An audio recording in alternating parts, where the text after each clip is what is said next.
नमस्कार, मैं राजल नीति चैनल में मैं आप सभी का बहुत बहुत स्वागत करता हूं और आशा करता हूं आप लोग हमेशा की तरह बहुत अच्छे होंगे। आज 14 नवंबर है और 14 नवंबर को बाल दिवस मनाया जाता है हमारे देश में।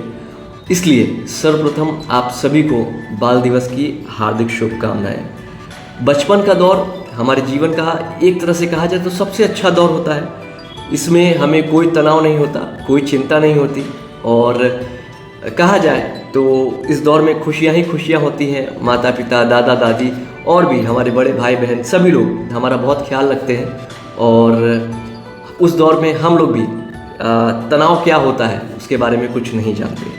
लेकिन जैसे जैसे हम बड़े होते जाते हैं हमारे अंदर का ये बचपन एक तरह से कहूँ तो मरने लगता है और हमारी जीवन तनाव से पूरी तरह से घिर जाती है और हम भूल जाते हैं कि एक दौर था जब हम भी चिंता मुक्त होकर जीवन जिया करते थे। तो आज के वीडियो में मैं चर्चा करना चाहूँगा कि अपने बचपन को मरने ना दें। और इस वीडियो में मैं आपके साथ कुछ बिंदु साझा करूँगा, कुछ पॉइंट्स को जो मुझे बहुत अच्छा लगता था अपने बचपन में और मुझे लगता है कि आपके बचपन में भी आपने इसे ऑब्ज़र्व किया होगा, आपने इस पर ध्यान दिया होगा। और इस वीडियो में मैं उन्हीं बातों पर चर्चा करूँगा। सबसे पहली चीज़ जो मुझे बच्चों में बहुत अच्छी लगती है कि उनके अंदर जो है खुश रहने का गुण होता है। खुश रहने के लिए हम इस समय कारण खोजते हैं। कभी हम चाहते हैं कुछ नया सामान खरीदें, हम चाहते हैं कि हमें सम्मानित किया जाए, या हम अलग अलग तरह के कारण खोजते हैं और यदि हमें वो कारण नहीं मिलते तो हम खुश नहीं रहते। जबकि हम बचपन में हमेशा खुश रहते हैं, चाहे कोई कारण हो या ना हो। अब मैं ये तो नहीं कहूँगा कि आप 24 घंटे खुश रहें, लेकिन हाँ, जो बचपन में हमारे अंदर एक जो नैसर्गिक गुण था, जो स्वाभाविक हमारे अंदर जो एक आदत थी कि हम ज़्यादातर समय खुश रहते थे, छोटी छोटी चीज़ों को ही लेकर के खुश रहते थे। और उसे अगर हम आज भी आजमाएं, छोटी छोटी बातों को लेकर खुश रहें, तो निश्चित रूप से हमारा जीवन बहुत ज़्यादा सरल हो जाएगा। तो ये एक गुण जो है, सबसे पहला गुण जो बचपन का मैं मिस करता हूँ कि हम लोगों ने खुश रहने की आदत को छोड़ दिया है। दूसरा जो बच्चों में जो दूसरी आदत मुझे बहुत अच्छी लगती है वो है उत्सुकता। आप कभी किसी 2-3 साल के बच्चे के पास थोड़ा समय बिताइए, आप उनके सवालों को सुन करके हैरान हो जाएंगे और मुझे लगता है कि आप सवालों के जवाब देते देते भी थक जाएंगे और उनके सवाल कभी खत्म नहीं होंगे। सवालों के माध्यम से ही हम अपने जीवन में कुछ सीखते हैं और जब हमारे मन में सवाल उठते हैं तभी हमारे दिमाग का बल चलता है कुछ नई चीज़ों को सीखने का, कुछ नई चीज़ों को करने का। और यही कारण है कि बचपन में हम बहुत तेज़ गति से सीखते हैं क्योंकि हमारे अंदर बहुत ज़्यादा उत्सुकता रहती है।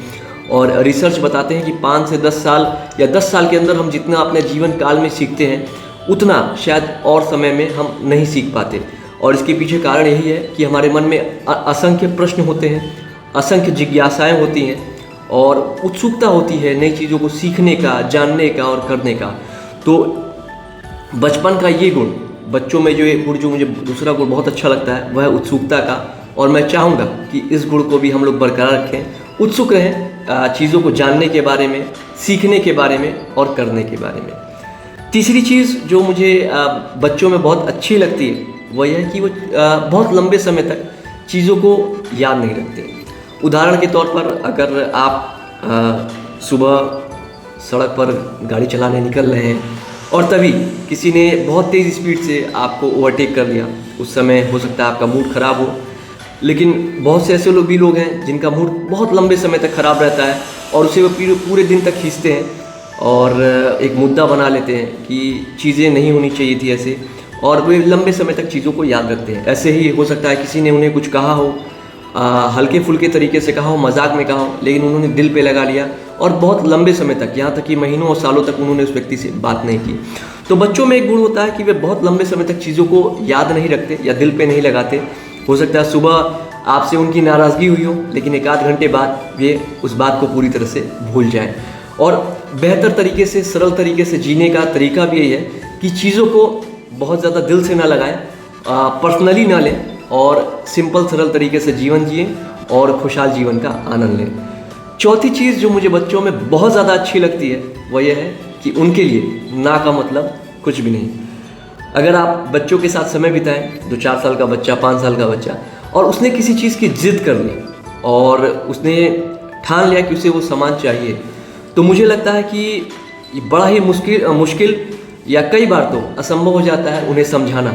उन्होंने किसी चीज़ को ठान लिया कि उन्हें ये चीज़ चाहिए, तो आप चाहे उन्हें कुछ भी समझाएं, वे उसके लिए समझौता नहीं करते और उस चीज़ के लिए लगे रहते हैं। जबकि हम जब बड़े हो जाते हैं, यदि हम किसी से कुछ कहते हैं, किसी से कोई प्रस्ताव देते हैं, यदि उन्होंने एक बार ना कह दिया तो हम उनसे दोबारा कहने की हिम्मत भी नहीं करते। या हमने जीवन में कोई एक लक्ष्य बनाया था, लक्ष्य प्राप्त करने का, यदि हमने उस पर प्रयास किया और हमें उसमें एक बार भी असफलता मिले तो हम दोबारा कोशिश ही नहीं करते। और ये कारण हम देते हैं कि क्योंकि हमने एक बार कोशिश की थी और हम असफल रह गए थे, इसलिए हम दोबारा कोशिश ही नहीं करते। तो बच्चों का चौथा गुण जो मुझे बहुत अच्छा लगता है वो है कि ना का मतलब उनके लिए कुछ भी नहीं होता। हम भी बच्चों से सीखें कि अगर हमें एक बार ना सुनने को मिले या एक बार असफलता हाथ लगे तो भी हम रुके ना, बल्कि लगातार प्रयास करते रहें। पांचवी चीज़ जो मुझे बच्चों में बहुत अच्छी लगती है वो ये है कि उनके अंदर कोई बनावटीपन नहीं होता। वे वही कहते हैं, वही करते हैं जो उनके मन में होता है, और वे वही करते हैं जो वे होते हैं। जबकि जब हम बड़े होते हैं तो हम लोग दूसरों को इम्प्रेस करना चाहते हैं, हम लोग दूसरों को दिखाना चाहते हैं, हम लोग कुछ ऐसे काम करना चाहते हैं कि लोगों का हम ध्यान आकर्षित कर सकें, और इस कारण हम वे बन जाते हैं जो हम वाकई में हैं नहीं, और हमारे अंदर बनावटीपन आ जाता है। बहुत सी चीज़ें मैं सिंपल एग्जांपल देना चाहूँगा, जैसे उदाहरण देना चाहूँगा आम जीवन का। जैसे बहुत से लोग इंग्लिश अच्छी नहीं बोल पाते, तो वे जानबूझ करके ही अंग्रेज़ी बोलने की कोशिश करते हैं लोगों को इम्प्रेस करने के लिए।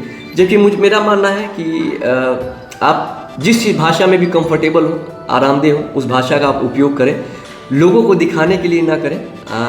हिंदी भाषा भी बहुत अच्छी है, और अंग्रेज़ी भी मैं चाहता हूँ कि सीखना चाहिए सभी को, क्योंकि अंतर्राष्ट्रीय भाषा है और कभी ना कभी ये काम आती है। मैं अंग्रेज़ी भाषा के विरोध में नहीं, मैंने एक एग्जाम्पल दिया है इस चीज़ के बारे में।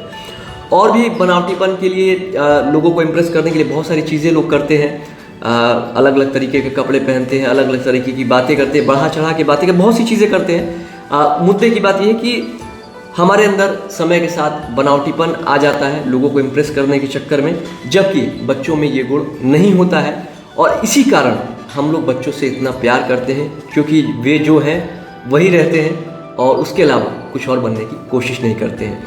मेरे पास सूची तो बहुत लंबी है, और मैं चाहूँ तो घंटों घंटों बच्चों के इस गुणों के बारे में व्याख्या कर सकता हूँ, लेकिन इस छोटे से वीडियो में मैं बस इतना ही चर्चा करना चाहूँगा कि जैसे जैसे समय हमारा बीत रहा है, हमें अपने अंदर के बचपन को कभी ख़त्म नहीं होने देना चाहिए। और भले ही हमारी उम्र बढ़ती जाए, लेकिन हमारा जोश कभी ठंडा ना हो, और हमारे अंदर जो खुश रहने की आदत जो प्रभु ने हमें बचपन में दी थी, उसे भी हम ख़त्म ना करें। और बहुत सारी चीज़ें जो हमारे बचपन में उत्साह था, उमंगें थी, और जो एक बनावटीपन नहीं था हमारे अंदर, जिस तरह से हम उस समय रहा करते थे, वैसी ही चीज़ अगर हम आज भी बना के चलें, भले ही हमारी उम्र कितनी भी बढ़ती जाए, तो निश्चित रूप से ये मानिए कि आपका जीवन बहुत ही ज़्यादा सरल होगा, बहुत ज़्यादा अच्छा होगा, और आप बहुत ही अच्छा महसूस करेंगे। तो ये था आज का एक छोटा सा वीडियो, और मुझे आशा है आपको ये वीडियो पसंद आया होगा। आपको ये वीडियो कैसा लगा मुझे अपने कमेंट्स और फीडबैक के माध्यम से ज़रूर बताएं। आपके कमेंट्स और फीडबैक मुझे बेहतर प्रयास करने के लिए प्रेरित करते हैं। वीडियो देखने के लिए आपका बहुत बहुत धन्यवाद, और ईश्वर से मैं आप सभी के उज्जवल भविष्य की कामना करता हूँ।